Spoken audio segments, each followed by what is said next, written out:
इस कहानी के सभी पात्र, घटनाएं और स्थान पूरी तरह काल्पनिक है। इनका किसी भी व्यक्ति या वास्तविक घटना से कोई संबंध नहीं है।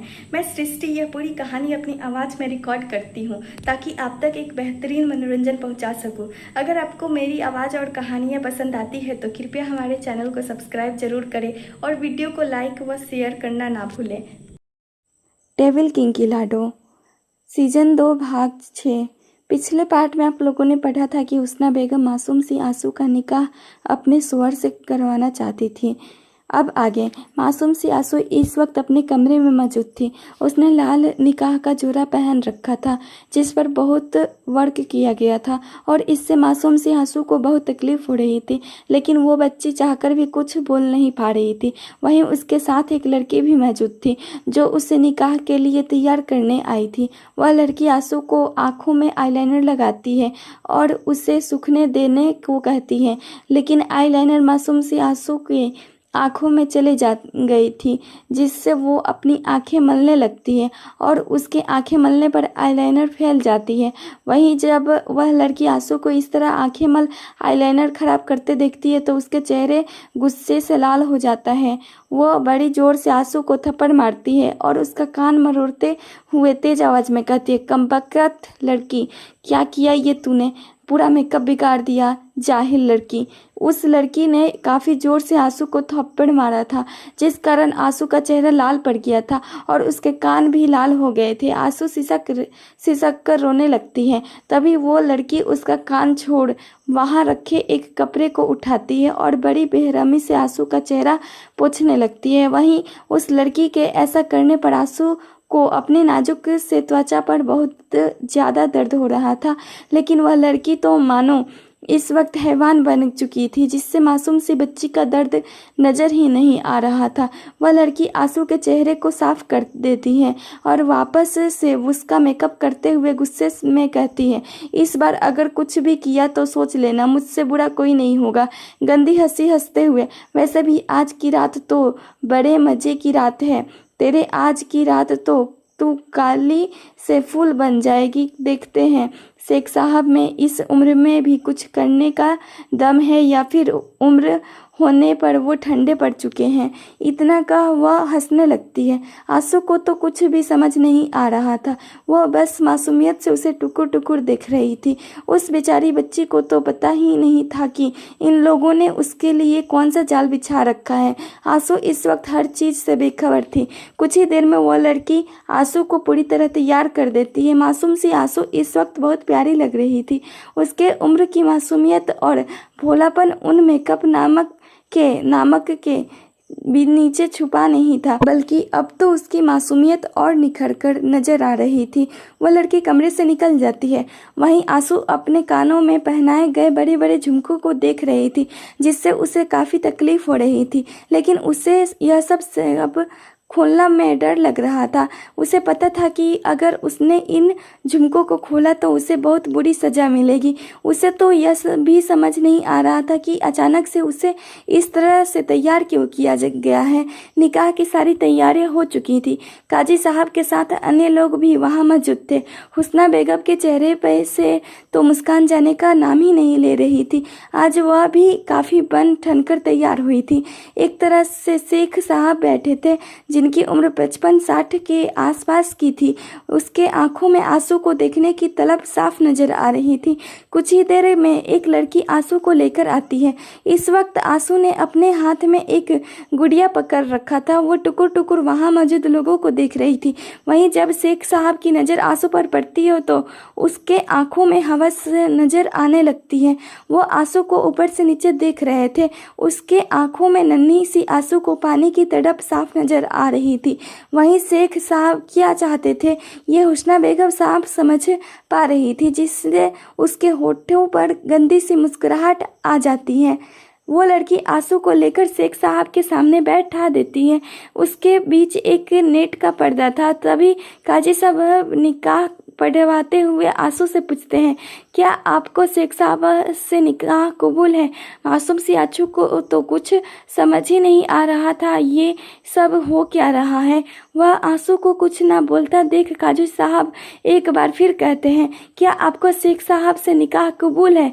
शेख साहब के दोबारा पूछने पर भी आंसू कुछ नहीं बोलती, जिससे हुस्ना बेगम को गुस्सा आ रहा था। वो दांत पीसते हुए आंसू के कान में कहती है, बोल क्यों नहीं रही है, जल्दी बोल, मुंह में दही जमा रखा है क्या? हुस्ना बेगम आंसू के हाथों में अपने नाखून गराने लगती है ताकि वो कबूल कह दे, लेकिन मासूम सी आंसू कुछ कहने की जगह रोने लगती है। वहीं उसे रोता देख हुस्ना बेगम को काफ़ी गुस्सा आ रहा था। वो जैसे गुस्से में उसे थप्पड़ मारने जाती है, तभी एक गोली सीधा उसके भेजे के आर पार हो जाती है और वो वहीं गिर जाती है। उसकी मौके पर ही मौत हो गई थी। तभी सभी की नज़रें गोली चलाने वाले की तरफ जाती है। जिससे ने गोली चलाई थी उसे देख शेख की तो पतलून गीली हो गई थी। उसके मुंह से निकलता है, डेविल ब्रदर्स। वहीं राघव अपने हाथों में गन पकड़े उसे जलती हुई निगाहों से देख रहा था। इस वक्त उसके गन से धुआं निकल रही थी। आरव और विवान भी वहां मौजूद थे। विवान को देख आंसू की आंखों में चमक आ जाती है। उसके मुंह से निकलता है, दोस्त। मासूम सी आंसू पर किसी ने ध्यान नहीं दिया था। वहां मौजूद कुछ लोगों के अनुसार वो गूंगी थी। शेख की तो राघव को देखकर ही हालत खराब हो चुकी थी। वह डरते हुए कहता है, कौन हो तुम, क्या चाहिए तुम लोगों को? शेख की बातें सुन आरव डेविल स्माइल कर कहता है, अरे अरे, हमारे ना हो सके बुढ़ऊ जीजू, हम तो बस जमाई की खतरदारी करने आए थे। शेख उसके बातों का मतलब समझ पाता उससे पहले ही एक गोली उसके सर के आर पार हो जाती है। ये गोली भी राघव ने चलाया था। वो अपनी खतरनाक नज़रों से वहां मौजूद लोगों को देख विवान से कहता है, बच्ची को लेकर आओ। विवान जाता है और आंसू को गोद में उठाए ले आता है। हुस्ना बेगम और उसके शोहर की लाश सामने पड़ी हुई थी। वहीं राघव इस वक्त गुस्से की अग्नि में जल रहा था। उसके हाथ में मौजूद बंदूक से धुआं निकल रहा था। वह अपनी बेहद खतरनाक नज़रों से वहां मौजूद लोगों को घूरते हुए विवान से कहता है, बच्ची को लेकर आ। राघव का ऑर्डर मिलते ही विवान बिना वक्त गंवाए आंसू के पास जाता है और उसे अपने गोद में उठा लेता है। नन्ही सी आंसू भी उसके गले में अपनी बाहें लपेट लेती है। राघव के आदमी इस वक्त उसके साथ ही मौजूद थे। राघव वहां मौजूद मर्दों को अपनी गहरी नज़रों से देखते हुए अपने आदमियों से खतरनाक आवाज में कहता है, यहाँ मौजूद मजबूर लड़कियों को उनके घर पहुंचा दो और इस जगह को आग के हवाले कर दो। इतना का वह लंबे लंबे डग भरते हुए बाहर की तरफ चला जाता है। उसके साथ साथ विवान और आरव भी निकल जाते हैं। नन्ही सी आंसू ने अपना चेहरा विवान के गले में छुपा रखा था। वह अपना छोटा सा चेहरा निकाल बार बार राघव को टुकुर टुकुर देख रही थी। कुछ ही देर में वो लोग अपनी कार के सामने मौजूद थे। सभी लोग कार में बैठ जाते हैं। आरव पैसेंजर सीट पर बैठा था, वहीं राघव और विवान पीछे सीट पर बैठे थे। आंसू इस वक्त विवान की गोद में बैठी बस राघव को देख रही थी। राघव इस वक्त गुस्से की अग्नि में जल रहा था। सिर्फ वही जानता था कि इस वक्त उसने किस तरह खुद के गुस्से को नियंत्रित में रखा है। आंसू को इस वक्त देख उस पर क्या बीत रही थी, ये सिर्फ वही जानता था। राघव इस वक्त अपने आंखें बंद किए बैठा था। वहीं नन्ही सी आंसू कब से बस राघव को ही देखे जा रही थी। वह अपनी छोटी सी उंगली से राघव के बाजुओं में पोक करती है, जिससे राघव अपनी आंखें खोल आंसू की तरफ देखता है। राघव की आंखें इस वक्त लाल थी। उसकी लाल आंखें देख आंसू डर जाती है और झट से विवान से चिपक जाती है, लेकिन उसके गले लगे हुए भी वो टुकुर टुकुर राघव को ही देख रही थी। इस वक्त वो बहुत प्यारी और क्यूट लग रही थी। उसकी इस हरकत से राघव के चेहरे पर हल्की सी मुस्कुराहट आ जाती है। वो मचल रहा था आंसू को अपनी गोद में लेने के लिए, लेकिन आंसू इतने साल जिस माहौल में रही थी, ऐसे में उसे वक्त देना बहुत ज़रूरी था। वो हल्का सा उसका नाक छूकर अपनी आवाज़ को नर्म रखने की कोशिश करते हुए कहता है, डरो मत बच्चे, मैं तुम्हें कुछ नहीं करूँगा। राघव की बातें सुनने के बाद आंसू विवान की तरफ देखती है तो विवान मुस्कुराकर कहता है, ये तुम्हारे बड़े भैया हैं, राघव भैया हैं। बेटा, ये तुम्हें कुछ नहीं करेंगे। विवान की बातें सुन आंसू अपनी प्यारी सी आवाज़ में राघव को देखती है, कहती है, भैया। आंसू के मुंह से निकला यह अल्फाज राघव को अपने दिल में ठंडक का एहसास करवा रहा था। वह झट से आंसू को विवान के गोद से लेता है और उसे अपने बाहों में भर लेता है और प्यार से उसका माथा चूमते हुए कहता है, एक बार फिर कहना बेटू, आंसू अपनी प्यारी सी आवाज़ में एक बार फिर कहती है, भैया। आंसू के मुंह से भैया सुन सभी खुश थे। राघव की तो खुशी का ठिकाना ही नहीं था। पहली बार उसने अपनी प्रिंसेस के मुंह से भैया सुना था। जो सुनना उसके लिए वैसे ही था जैसे किसी माँ के लिए उसके बच्चों के मुंह से पहली बार माँ सुनना। आंसू भी खुशी खुशी राघव के गोद में बैठी उसके घड़ी से खेल रही थी। वहीं राघव धीरे से उसका मनटीका निकाल देता है। उसके बाद अपने जेब से रुमाल निकाल धीरे से आंसू का मेकअप पोंछने लगता है। तभी आंसू उसका हाथ हटाने लगती है और सिसकने लगती है। आंसी की सिसकियों को आवाज़ें सुन राघव परेशान हो जाता है। वो आंसू का चेहरा देखता है जहाँ मेकअप हटाने के बाद थप्पड़ के निशान नजर आ रहे थे, जिसे देख राघव की आंखें कठोर हो जाती हैं। वह अपना गुस्सा काबू में करने की कोशिश करते हुए खतरनाक आवाज़ में कहता है, किसको अपनी जान प्यारी नहीं थी जो मेरी बच्ची पर हाथ उठाया। राघव का ऑरा इस वक्त खतरनाक होते जा रहा था, जिससे वहाँ का तापमान गिरता जा रहा था। ड्राइवर की तो हालत खराब हो गई थी। राघव की नज़रें आंसी के कपड़ों पर जाती है जहाँ हद से ज़्यादा वर्क किया हुआ था। ये देख वह विमान से कहते हैं, आंसू के पहनने लायक कोई कपड़े गाड़ी में मौजूद है क्या? राघव का सवाल सुन विमान कुछ कह पाता उससे पहले ही आरव ताकपाक से कहता है, भाई आंसू के लिए तो नहीं, लेकिन मैं अपने कपड़े लेकर आया हूँ। आरव की ऐसी बेतुकी बातें सुन विमान का मन किया कि वो सर दीवार पर मार ले।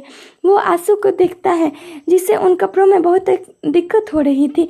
वह आंसू का चेहरा अपने हाथों में भर प्यार से कहता है, टॉल इन कपड़ों में प्रॉब्लम हो रही है क्या? कपड़े बदलने हैं तुम्हें? विमान आंसू से सवाल करते हुए ये सब कहता है।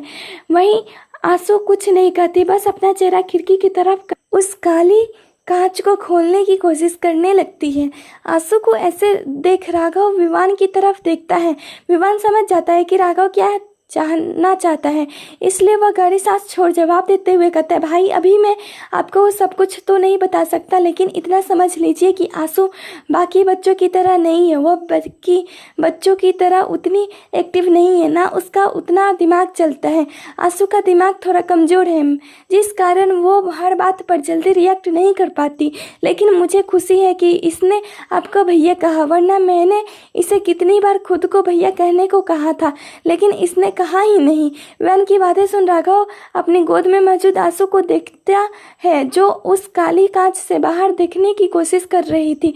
आंसू इस वक्त राघव की गोद में बैठी थी और खिड़की से बाहर झांकने की कोशिश कर रही थी, लेकिन काली कांच होने के कारण उसे बाहर का कुछ भी नजर नहीं आ रहा था। इसलिए वो अपने नाखूनों से कांच को नोचने की कोशिश करने लगती है। आंसू को इस तरह कांच को खरोचते देख राघव अपनी भारी आवाज में ड्राइवर से कहता है, विंडो की कांच नीचे करो। राघव का ऑर्डर मिलते ही ड्राइवर बिना वक्त गंवाए कांच नीचे कर देता है, जिससे आंसू के चेहरे पर बड़ी सी मुस्कुराहट आ जाती है। अब उसके चेहरे पर ठंडी ठंडी हवाएं पड़ रही थी, जिससे उसके चेहरे पर बड़ी सी मुस्कुराहट आ जाती है और वह खिलखिलाकर हंसने लगती है। आंसू की हंसी सुन उसके तीनों भाइयों को एक सुकून का एहसास हो रहा था। आखिर पूरे 10 साल बाद उनकी प्रिंसेस उसकी बच्ची उनके साथ थी। 10 साल का समय कोई कम नहीं होता है। उसके लिए एक एक दिन बिताना कितना मुश्किल था, यह सिर्फ वही लोग जानते थे। इन 10 सालों में एक दिन भी ऐसा नहीं गुजरा था जब उसके भाइयों ने उसे याद न किया हो। आंसू सिर्फ उनकी बहन नहीं थी, उनकी बेटी थी। आखिर उन्हें के हाथों में तो वह पल रही थी और किसी दरिंदी ने आकर उसे उनके हाथों से छीन लिया। आंसू के लंबे लंबे बाल हवा के कारण उड़ रहे थे, लेकिन उस मासूम सी बच्ची का तो पूरा ध्यान खिड़की के बाहर के नज़ारे को देखने में था। शायद आंसू पहली बार दुनिया की खूबसूरती को देख रही थी, वरना इतने सालों तक तो वह मासूम सी बच्ची एक कैद की जिंदगी जी रही थी।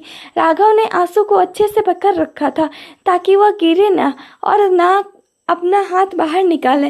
राघव प्यार के से आंसू के बालों में हाथ फेरने लगता है। तभी विमान कहता है, हमारे पास वापस आकर कितनी खुश है यह, वरना कल जब मैं इससे मिला था कितनी डरी सहमी थी, यह तो मेरे पास तक नहीं आ रही थी। विमान की बातें सुन राघव आंसू के बालों में हाथ फेरते हुए अपनी सर्द आवाज में कहता है, अब नहीं डरेगी, अब यह हमारे पास है।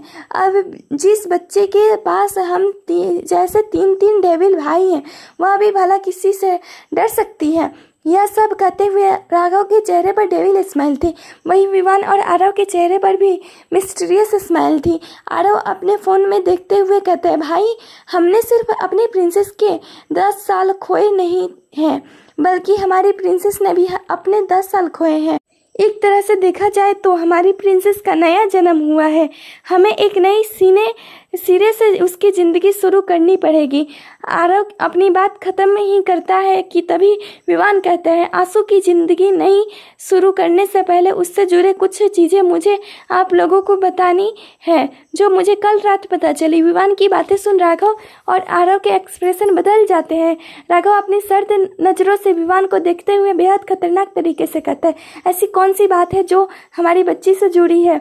आरव भी राघव की हाँ में हाँ मिलाते हुए कहता है, हाँ भाई, ऐसी कौन सी बात है जो आपको आंसू के बारे में पता चली है? राघव और आरव दोनों के मन में इस वक्त जंग छिड़ी हुई थी। उन्हें अब आंसू को लेकर डर लग रहा था। वो दोनों बखूबी जानते थे कि उनकी मासूम सी बच्ची इतने सालों तक कहाँ रही है और किस माहौल में रही है। ये से में उसके साथ कुछ भी गलत होना आम सी बात थी। विवान एक नज़र मासूम सी आंसू को देखता है, जिसका पूरा ध्यान खिड़की के बाहर था। मासूम सी आंसू को देखने के बाद विवान गहरी सांस छोड़कर अपनी जेब से कांच की एक छोटी सी शीशी निकाल राघव की तरफ बढ़ा देता है। राघव उस शीशी को सवालिया नज़रों से देखने लगता है। उसे समझ नहीं आ रहा था कि विवान ने उसे कौन सी शीशी दी है। राघव के चेहरे पर सवाल देख विवान खुद को बताने के लिए तैयार करते हुए कहता, भाई ये शीशी वो है जिसमें मौजूद दवा को वो हुस्ना हमारी बच्ची को इंजेक्शन के रूप में देती थी, और ये दवा कोई साधारण दवा नहीं है। इसे लड़कियों को तब दिया जाता है जब उसकी बॉडी में हार्मोनल चेंजेस करवाने हों, वक्त से पहले उसको बड़ा करना हो, उसके शरीर में बदलाव करने हो, एक किशोरी की तरह उसका शरीर बनाना हो। विवान जैसे जैसे कह रहा था वैसे वैसे राघव की आंखें कठोर होती चली जा रही थी। उसकी चेहरा गुस्से से लाल पड़ चुका था, उसकी नसें उभर आई थी। राघव एक नज़र अपनी गोद में मौजूद उस मासूम सी बच्ची को देखता है। उसके बाद अपनी सर्द आवाज में कहा, मेरी बच्ची के असल गुनहगार को तो ऐसा सजा मिलेगी कि पूरी दुनिया देखेगी। मेरी बच्ची का बचपन छीना था उन लोगों ने, अब यह राघव अबड़े उन लोगों की सांसें छीनेगा। मौत की भीख मांगनेगा वो लोग, लेकिन मौत भी नहीं आएगी। इस वक्त राघव के चेहरे के एक्सप्रेशन काफ़ी खतरनाक थे। उसे इस वक्त हद से ज़्यादा गुस्सा आ रहा था। ऐसे ही कुछ हल विवान और आरव का भी था। उनका तो मन कर रहा था कि वह अभी जाकर उसकी जान ले ले। वही ड्राइवर बेचारे की तो हालत ही खराब थी। उसे ऐसा महसूस हो रहा था कि उसे किसी ने 3-3 शेरों के पिंजरे में डाल दिया है। डर से उसका शरीर काँप रहा था। वह तो बस भगवान से यही प्रार्थना कर रहा था कि जल्द से जल्द वह राघव को उसकी मंजिल पर पहुंचाकर नौकरी से इस्तीफा दे दे। आंसू का हाथ हल्का सा खिड़की के बाहर था। तभी राघव का ध्यान आंसी के हाथों पर जाती है, जिस पर एक छोटी सी लाल लाइट पड़ रही थी, जिसका साफ मतलब था कि किसी ने उसके हाथों पर निशाना साधा था। राघव झट से आंसू का हाथ अंदर खींच लेता है। तभी एक गोली सीधा उसके कार के पास से गुजरती है। यह देख राघव की आंखें गुस्से से लाल हो जाती है। मासूम सी आंसू इस वक्त अपने राघव भैया की गोद में बैठी खिड़की से बाहर देख रही थी। ठंडी ठंडी हवाएं चल उसके चेहरे पर पड़ रही थी, जिससे उसे सुकून तो मिल रहा था, लेकिन उसके लंबे खुले बाल बार बार उड़कर उसके चेहरे पर आ रहे थे, जिससे उसे चिढ़ हो रही थी। आंसू खींचते हुए बार बार अपने बालों को चेहरे से हटा रही थी वो, लेकिन उसके बाल वापस से उड़कर उसके चेहरे पर आ रहे थे। अब तो मासूम सी आंसू परेशान हो जाती है और अपने छोटे से होठों का पाउट बना लेती है। इस वक्त तो बहुत प्यारी और मासूम लग रही थी। राघव तो बस प्यार से अपनी प्रिंसेस को ही निहार रहा था। उसे तो मानो ऐसा ही लग रहा था कि उसकी प्रिंसेस अभी भी उतनी ही छोटी है जो उसकी कभी गोद में 3 रात रहती थी, उसके बिना सोती तक नहीं थी। राघव जब देखता है कि उसकी नन्ही सी गुड़िया बार बार अपने बालों के कारण परेशान हो रही है, तो वह उसके बालों को समेट कर पकड़ लेता है, जिससे आंसू के चेहरे पर बड़ी सी मुस्कुराहट आ जाती है। वह खुशी खुशी खिड़की के बाहर देख रही थी। उसका आधा हाथ खिड़की से बाहर था। राघव प्यार से आंसू का बाल सहला रहा था। तभी उसका ध्यान आंसू के हाथ पर जाता है, जहाँ रेड डॉट नजर आ रहा था, जिसका साफ अर्थ था कि किसी ने आंसू के ऊपर निशाना साधा है। गोली आंसू को लगती उससे पहले ही राघव उसका हाथ अंदर खींच लेता है। वहीं वह गोली उसके एकदम पास से गुजरती है, जिससे आरव और विवान भी हरकत पर आ जाते हैं। विवान दांत पिसते हुए कहता है, लगता है लोगों को मरने की ज़्यादा जल्दी है। इतना कहा वह अपना बंदूक निकाल लेता है। वहीं आरव भी गन निकालते हुए कहता है, यह हम पर हमला कौन कर रहा है? आरव के सवाल पर राघव अपनी खतरनाक आवाज में कहता है, वही कर रहा है जिसने सालों तक हमारी बच्ची को कैद में रखा था, विक्रम रॉय। यह नाम लेते ही राघव का चेहरा गुस्से से लाल हो जाता है। उसकी आंखें तो मानो खून उगल रही थी। वह एक नज़र अपने बाहों में डरी समी आंसू को देखता है, जिसने उसके सीने में अपना छोटा सा सर छुपा लिया था। अचानक गोली जलने की से मासूम सी आंसू बहुत ज़्यादा डर चुकी थी। आखिर वह थी तो एक बच्ची ही, कैसे नहीं डरती। राघव प्यार से आंसू के बालों को चूमते हुए अपनी आवाज़ में नरमी लाते हुए कहता है, डरते नहीं है बेटा, भैया है ना। पता नहीं राघव की आवाज़ में ऐसा कौन सा जादू था कि मासूम सी आंसू शांत हो जाती है। तभी राघव अपनी सर्द आवाज़ में आरव से कहता है, प्रिंसेस को आगे लो। इतना कहा वह आंसू को अपनी गोद से उठाने लगता है, लेकिन आंसू तो मानो राघव से गोद की तरह चिपक चुकी थी। वह उसे छोड़ने का नाम ही नहीं ले रही थी। जब तक आंसू राघव की गोद में थी तब तक राघव कुछ नहीं कर सकता था, इसलिए वह आंसू को समझाते हुए कहता है, बेटू अपने आरव भैया के पास जाओ, भैया तुम्हारे साथ खेलेंगे। मासूम सी आंसू शायद राघव की बात समझ चुकी थी, इसलिए वह राघव की गोद से उठती है और बीच से निकल आगे बैठे राघव के पास चली जाती है। आरव भी आंसू को अच्छी तरह अपनी गोद में बैठा लेता है। आंसू को आरव के पास भेजने के बाद राघव अब बेफिक्र, उसकी आंखों अब कठोर हो चुकी थी। वह अपना गन निकालता है और बिना खिड़की के बाहर देखे अपना हाथ बाहर निकाले पीछे आ रही एक गाड़ी के टायर पर निशाना लगाता है, जिससे गाड़ी ब्लास्ट हो जाती है और राघव के होठों पर डेविल स्माइल आ जाती है। वह किसी सनकी की तरह कहता है, जंगल में कितने ही खूंखार जानवर आ जाए, लेकिन शेर आखिर शेर ही होता है। अब बच सकता है तो बच कर दिखा। अब यह राघव अब्रोय तेरे ऊपर कहर बनकर टूटेगा, अपनी बच्ची के हर एक दर्द, हर एक आंसू का बदला लेगा। यह सब कहते हुए राघव के एक्सप्रेशन काफी खतरनाक थे। आखिर कैसे भूल जा सकता था वह उस विक्रम रॉय को? यही तो वह शख्स था जिसने उसकी हंसी खेलती दुनिया उजाड़ कर रख दी। पहले उसके माँ बाप को मारा, उससे भी उसका मन नहीं भरा, फिर उसने उसकी मासूम बहन को अगवा किया, एक दूध पीती बच्ची को अगवा कर सऊदी में उन हैवानों के हवाले कर दिया। उसके भाई को इतनी बुरी तरह मारा कि वह मौत की दहलीज पर पहुंच गया। कई पाप किए थे विक्रम रॉय ने और उन पापों का हिसाब होने का समय आ गया था। कई परिवार उजड़े थे, उसने कई मासूम लड़कियों की जिंदगी बर्बाद की थी। राघव अगर चाहता तो उससे बहुत पहले ही मार चुका होता, लेकिन उसने ऐसा नहीं किया क्योंकि वह अपनी बच्ची को सही सलामत पाना चाहता था, जो उसके पास नहीं थी। इस 10 सालों में उसने कई प्रयास किए अपनी बच्ची को ढूंढने की, लेकिन हर बार उसे हार ही मिली थी, जिस कारण बीतते वक्त के साथ उसका गुस्सा बढ़ते ला गया और वह हद से ज़्यादा खतरनाक हो गया, जिसके नाम से अंडरवर्ल्ड में लोगों की पतलून गीली हो जाया करती थी। राघव की कार एक जगह आकर रुकती है। इसके बाद वह तीनों भाई अपनी गाड़ी से उतरते हैं। इस वक्त छोटी सी आंसू आरव की गोद में थी। जब अब तक वह नींद की आगोश में जा चुकी थी, वहीं तीनों आगे बढ़ जाते हैं जहां इस वक्त उसकी प्राइवेट जेट मौजूद थी और उस जेट के आसपास कई काले कपड़े पहने बॉडीगार्ड मौजूद थे। वह सभी राघव के बॉडीगार्ड थे जो उनकी सुरक्षा के लिए वहां तैनात किए गए थे। वह तीनों आगे बढ़ते हुए जेट के अंदर चले जाते हैं। वह प्राइवेट जेट अंदर से काफी खूबसूरत था। वहां पर सुख सुविधाओं की सारी चीजें मौजूद थी। उन तीनों के प्राइवेट रूम तक मौजूद थे।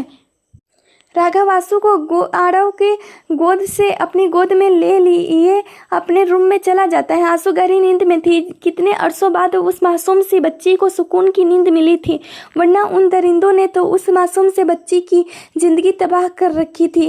राघव आंसू को लिए अपने रूम में आता है और धीरे से उसे बेड पर लेटा देता है। उसके बाद उसके बगल में बैठा प्यार से उसके बालों को सहलाते हुए कहता है, मेरी बच्ची, मेरी प्रिंसेस, फाइनली आज मेरे पास है। एक दिन भी ऐसा नहीं गया होगा जब भैया ने तुम्हें याद न किया हो। अब मैं तुम्हें कभी भी खुद से दूर नहीं जाने दूंगा, कभी भी नहीं।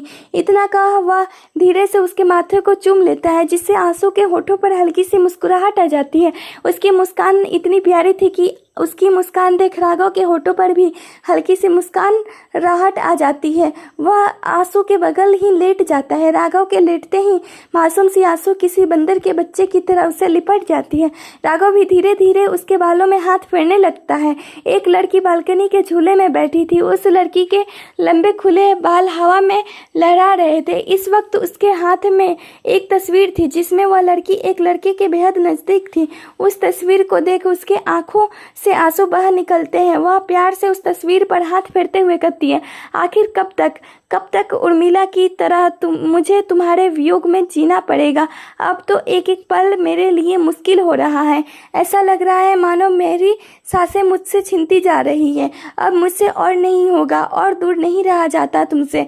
अब तुमसे एक पल की भी जुदाई मुझे सीधा मौत के द्वार पर लाकर खड़ा करेगी। हाँ, जानती हूँ कि तुमने खुद से वादा किया था कि तुम जब तक अपने परिवार की खुशियों को वापस नहीं ला दोगे तब तक हमारे रिश्ते को आगे नहीं बढ़ाओगे। लेकिन मेरा क्या मेरी खुशियाँ तुम्हारे लिए कोई मायने नहीं रखती?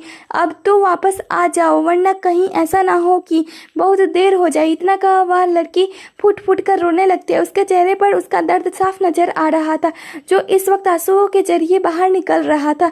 वह प्यार से उस तस्वीर को चुमकर कहती है, मैं तुम्हारा सिर्फ इस जन्म नहीं, हर जन्म इंतजार करने को तैयार हूँ विवान। बस तुम हर जन्म में मेरे होकर रहना।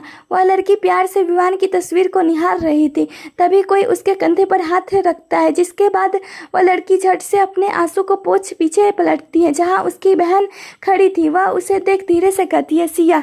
सिया प्यार से आगे बढ़कर उस लड़की का चेहरा अपने हाथों में भरकर कहती है, कब तक तू अपने इन आंसुओं को छुपाने वाली है तानी? तू एक बार विवान से बात तो करके देखना, वो वापस तेरे पास से लौट आएगा। सिया की बातें सुन तानी झट से कहती है, बिल्कुल भी नहीं। मैं उसकी ताकत बनना चाहती हूँ, उसकी कमजोरी नहीं। मैं चाहती हूँ कि वो अपनी खोई हुई बहन, अपनी अमानत को वापस ले आए। उसके बाद ही हम अपनी नई जिंदगी की शुरुआत करेंगे। तानी की बातें सुन सिया के चेहरे पर बड़ी सी मुस्कुराहट आ जाती है। वह झट से तानी के गले लगकर कहती है, ये किया ना मेरी बहन ने समझदारी वाली बात। तानी और विवान एक होटल में मिले थे जहाँ तानी वेटर का काम करती थी। विवान को उसके हाथ का पिज्जा बहुत पसंद था और वह इसलिए हमेशा वहाँ जाया करता था। धीरे धीरे उनमें बात होने लगी और बात होते होते कब उनमें एक दूसरे से प्यार हो गया उन्हें खुद भी पता नहीं चला। तानी मुस्कुराकर सिया से दूर होकर कहती है, वैसे तू अपना बता वियन जीजू कब आ रहे हैं? विनय का जिक्र आते ही सिया के चेहरे पर हल्की सी मुस्कान आ जाती है। वह मुस्कुराते हुए कहती है, कल वह मुंबई आ रहे हैं और कल मैं ऑफिस खत्म होने के बाद उसके साथ डेट पर जाऊंगी। इस वक्त तानी बस सिया का चेहरा देख रही थी। वह उसका चेहरा देखते हुए कहती है, तू खुश तो है ना इस रिश्ते से? कहीं तू किसी दबाव में तो यह सब नहीं कर रही है ना? तानी सिया के सवाल पूछते हुए यह सब कहती है। तब ही सिया उसे यकीन दिलाते हुए कहती है, हाँ मैं बहुत खुश हूँ। मैं किसी के भी दबाव में आकर यह शादी नहीं कर रही हूँ। और तुझे लगता है क्या कि मैं किसी दबाव में ये सब करूँगी? तानी ना मैं सर हिला देती है। तभी सिया बात बदलते हुए कहती है, अच्छा ये सब छोड़, चल कर खाना खा लेते हैं, खाना ठंडा हो रहा है होगा। तानी हाँ मैं सर हिला कर अंदर चले जाती है जहाँ उसकी बहन अभी डाइनिंग टेबल पर बैठी उन दोनों का इंतजार कर रही थी। जब वह उन दोनों को आते देखती है तो कहती है, आइए महारानी जी, मुझे मासूम को भूखा रख गप्पे लड़ाए जा रहे था। देखो भूख से मरा वजन कम हो गया। इस वक्त यह सब अभी नौटंकी करते हुए कह रही थी। वहीं वह दोनों अभी की नौटंकी को अनदेखा कर जाकर डाइनिंग टेबल पर बैठ जाती है। राघव की कार उसके विला के सामने रुकती है और वह आंसू का हाथ पकड़े गाड़ी से उतरता है। आंसू टुकुर टुकुर अपने सामने मौजूद विला को देख रही थी।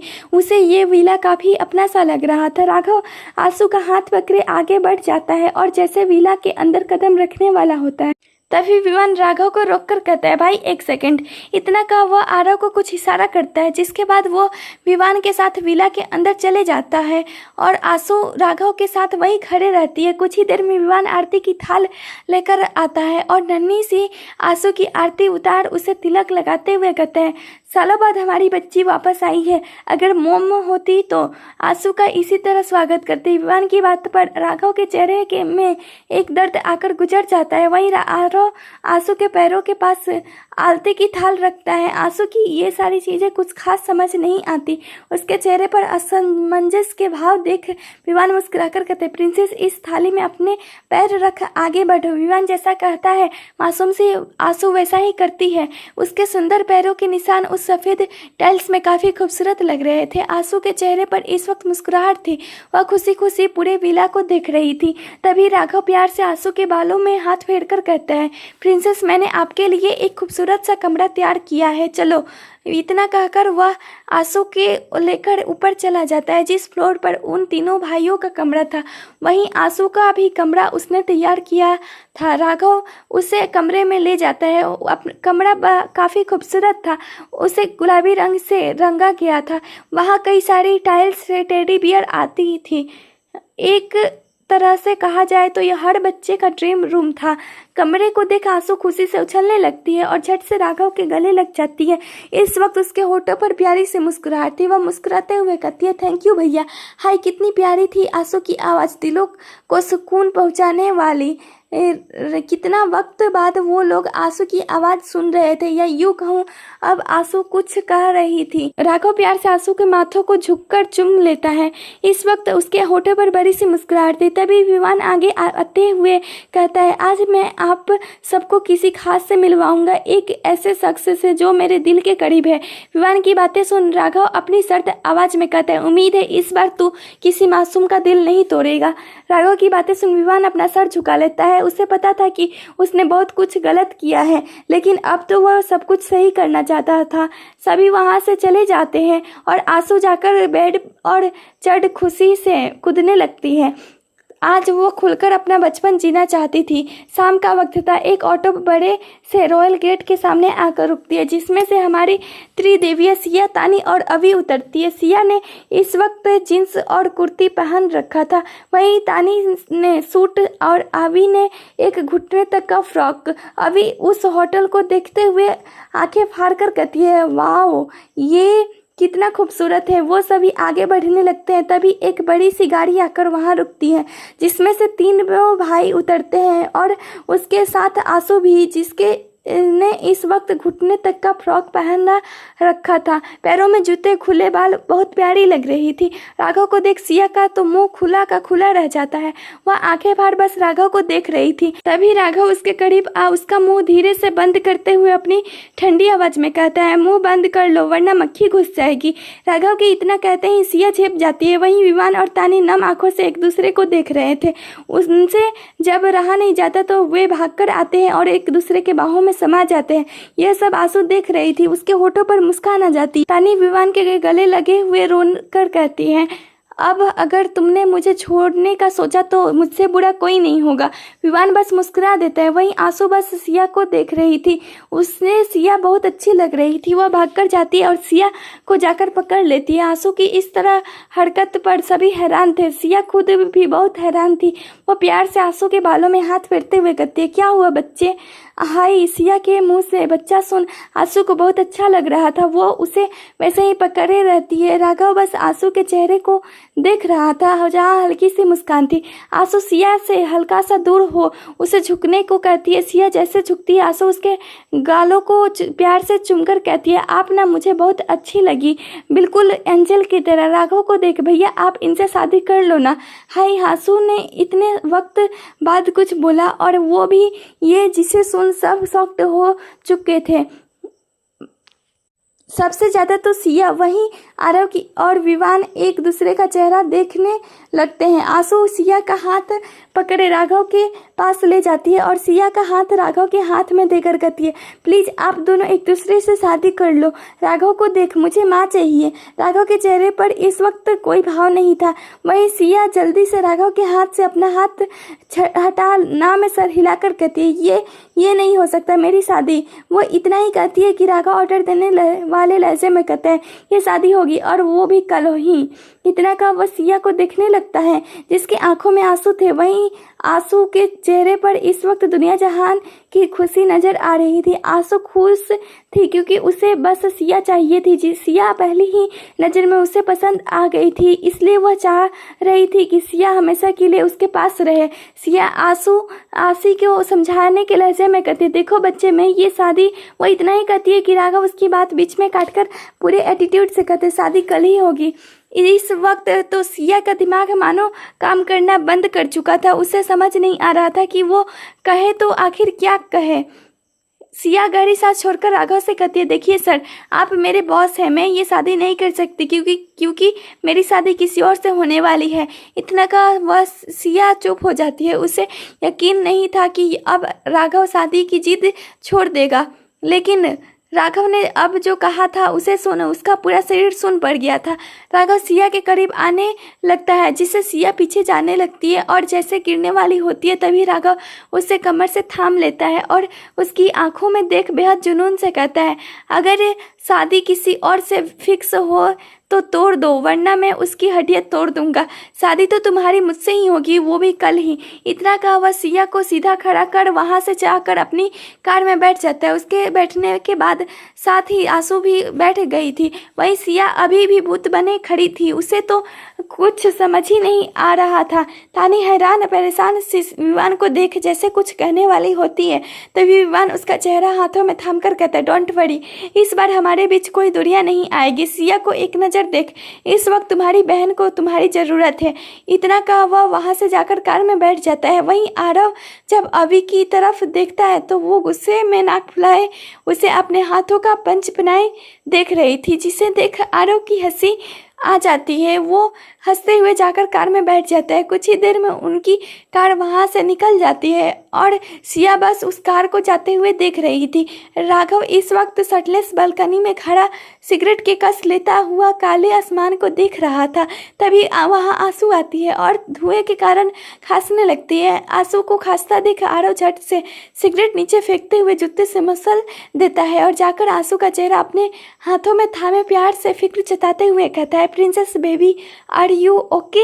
आंसू मुस्कुरा कर हाँ में सर हिला देती है और कहती है, भैया मुझे वो वाली दीदी बहुत अच्छी लगी। आंसू की बातें सुन राघव उसे कुछ पल असमंजस से देखता है। उसके बाद कहता है, सिया नाम है उसका। आंसू खुशी से जागते हुए कहती है, हाँ वही सिया आंटी। नहीं सिया माँ, मुझे उन्हें मम्मा बनाना है भैया। इतना कहा वो झट से राघव के गले लग जाती है। वहीं राघव भी प्यार से उसके बालों को सहलाते हुए मन में कहता है, पहली बार मेरी प्रिंसेस ने मुझसे कुछ मांगा है और मैं उसे वो ना दूँ, ऐसा तो हो ही नहीं सकता। इतना कहा वह प्यार से उसके बालों को चूम लेता है और उसे खुद से दूर करके कहता है, तुम तो अपने विवान भैया और राघव भैया के साथ गेम खेलने वाली थी ना।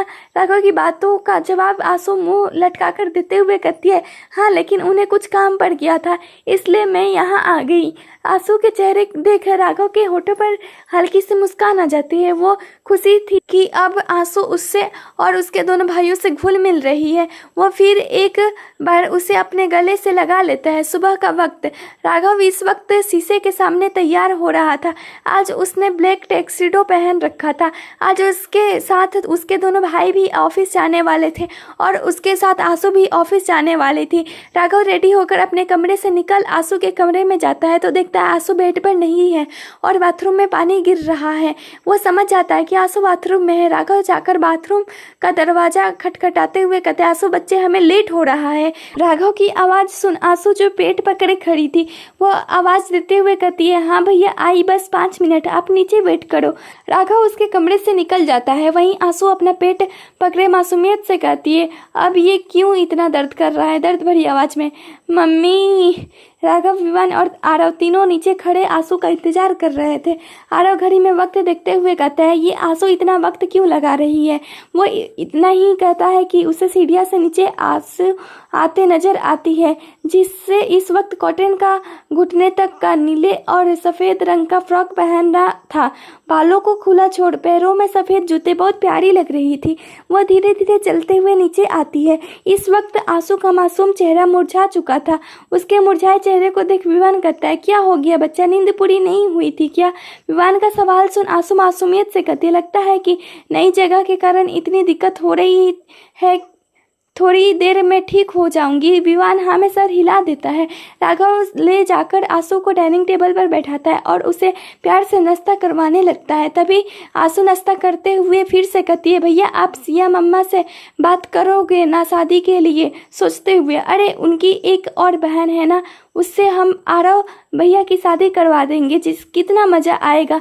आंसू इतना ही कहता है कि आरव जो पानी पी रहा था वो उसके मुंह से पानी निकाल सामने बैठे विवान के चेहरे पर फेंका जाता है। आगे की कहानी अगले भाग में पढ़िए। तब तक के लिए धन्यवाद। मेरे साथ ये कहानी सुनिए दोपहर 12:30 बजे और अपनी समीक्षा देना ना भूलें। चैनल पर नए हैं तो चैनल को सब्सक्राइब करें और सुनिए रोज एक नई कहानी। तब तक के लिए आप हमारी पुरानी कहानियों को भी सुन सकते हैं। धन्यवाद।